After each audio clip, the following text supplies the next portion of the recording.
दिन दहाड़े घरों में हुई चोरी से सनसनी। दिन दहाड़े खाली पड़े कुछ घरों में हुई चोरी से इलाके में सनसनी फैल गई। चोरी की घटना शुक्रवार की दोपहर फूलबाड़ी 2 नंबर ग्राम पंचायत के जयनगर कॉलोनी और ढकिया बस्ती इलाके में हुई। मालूम हो कि इन दोनों इलाकों में 4 घरों में चोरी हुई है।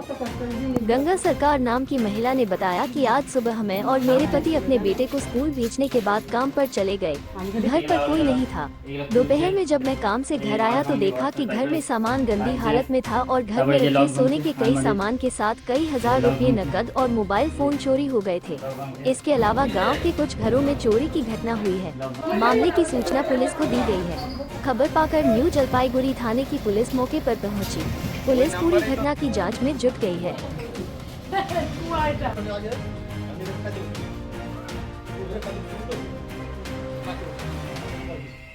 আমার গয়না চুরি হয়েছে, টাকা চুরি হয়েছে, দুটো মোবাইল চুরি হয়েছে। গয়না কি সোনার উপর? সোনা ছিল, পাশা ছিল, কানের পাশা। কত টাকার সোনা হতে পারে? 30-35 হাজার টাকার সোনা ছিল। টাকাও নিয়ে গেছে? টাকাও নিয়ে গেছে। 3,000-এর মতন টাকা ছিল, দুটো মোবাইল ছিল, 20,000 টাকা দেবে। কোথায় ছিল টাকাটা? টাকাটা ছিল শোকেসের ভিতরে আর মোবাইল দুটো ছিল বিছানায়। আচ্ছা, কি দিনের বেলায় চুরি হয়েছে? দিনের বেলায় চুরি হয়েছে, 10টার পরে। বাড়িতে লোক ছিল না, 10টার সময় ছেলে স্কুলে চলে গেছে, তখন চুরি হয়েছে। আর আপনি বাড়িতে ছিলেন না, আমিও বাড়ি ছিলাম না, আমার হাজবেন্ডও বাড়ি ছিল না। আপনি কাজ করেন? হ্যাঁ, আমি কাজ করি কারখানায়।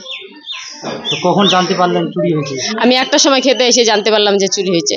কি দরজা খোলা ছিল? না, গেট তালা মারা ছিল, অথচ 2টা ঘরের তালা ভাঙা। না, বাইরের গেটে তালা? হ্যাঁ, বাইরের গেটে তালা দেওয়া। ভিতরে গেটে তালা ভাঙা? হ্যাঁ আর ভিতরে সব ভাঙা ছিল? হ্যাঁ, সব ভাঙা চোরা ছিল। তো এখন তো পুলিশ আসছে। হ্যাঁ এই যে পাশের বাড়িতেও চুরি হয়েছে? স্যার, সে চুরি হয়েছে, আগে দেখতে হবে যে ওখানে কিছু নিছে কিনা। না, ওর কেন? বাড়িতেও আলমারি ভাঙা রয়েছে। ভাঙা তো সে থাকতেই পারে, কিন্তু আমি তো এনি টাইম এখানেই লোক দেখি। এনি টাইম নেশা করে এখানে লোক। বাড়িতে? হ্যাঁ, আমি তো এখানেই দেখি লোক। আমার বাড়িতে তো কেউ থাকে না। আমার ছেলে স্কুল যায়, টিউশনি যায়, 11-এ পড়ে, 2 টাইম টিউশনি আছে। আমার বাড়ি সব সময় ফাঁকা থাকে। একে তো বাইরের লোক জানে না যে আমার বাড়ি সব সময় ফাঁকা থাকে। বলেন, আমার নাম গঙ্গা সরকার। এই জায়গার নাম কি? পূর্বধনতলা, জয়নগর।